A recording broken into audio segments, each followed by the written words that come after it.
जिस वजह से शिन बेहोश हो जाता है। एसाई और 10 उसे पास में ही एक सुरक्षित जगह ले जाते हैं, जहां 10 अपनी जड़ी बूटियों के ज्ञान से शिन का इलाज करती है। अगली सुबह जब शिन जगता है तो वह एसाई से पूछता है कि तुम्हारा भाई तुमसे इतनी नफरत क्यों करता है। तब एसाई बताता है कि जियाओ और वो सौतेले भाई हैं।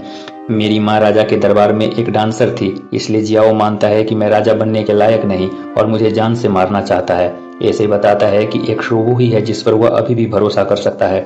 तभी बहुत सारे सैनिक अचानक से वहां पहुंच जाते हैं। शिन को लगता है ये दुश्मन है और वह अपनी तलवार लेकर लड़ाई के लिए तैयार हो जाता है। तभी सैनिकों के पीछे शोबू वहां आता है। ये सारे सैनिक शोबू के ही होते हैं। शोबू एसाई से देर से पहुंचने के लिए माफी मांगता है। दूसरी तरफ जियाओ को दिखाया जाता है, जो जानता है कि एसाई आसानी से हार मानने वाला नहीं है, इसीलिए वह पहले से ही एक विशाल सेना का निर्माण कर चुका है।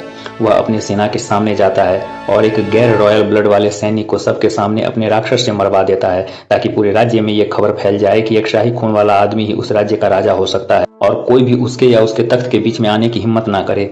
दूसरी तरफ दिखाया जाता है कि शिन अब पूरी तरह ठीक हो चुका है। शिन कहता है अब जब शोबू आ चुका है तो उन्हें जियाओ पर हमला करना चाहिए, लेकिन शोबू उसे समझाता है कि यह इतना आसान नहीं है। जियाओ की सेना बहुत बड़ी है और वो पूरे राज्य में फैल चुके होंगे, अब तक उनके सामने हमारी सेना कुछ भी नहीं है।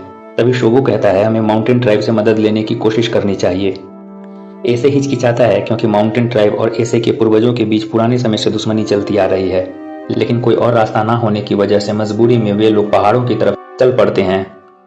उबड़ खाबड़ रास्ते और घाटियों को पार करते हुए वे लोग ऊपर चढ़ने लगते हैं। तभी पहाड़ पर छुपे हुए माउंटेन ट्राइब के खतरनाक और दैत्याकार योद्धा उन्हें घेर लेते हैं।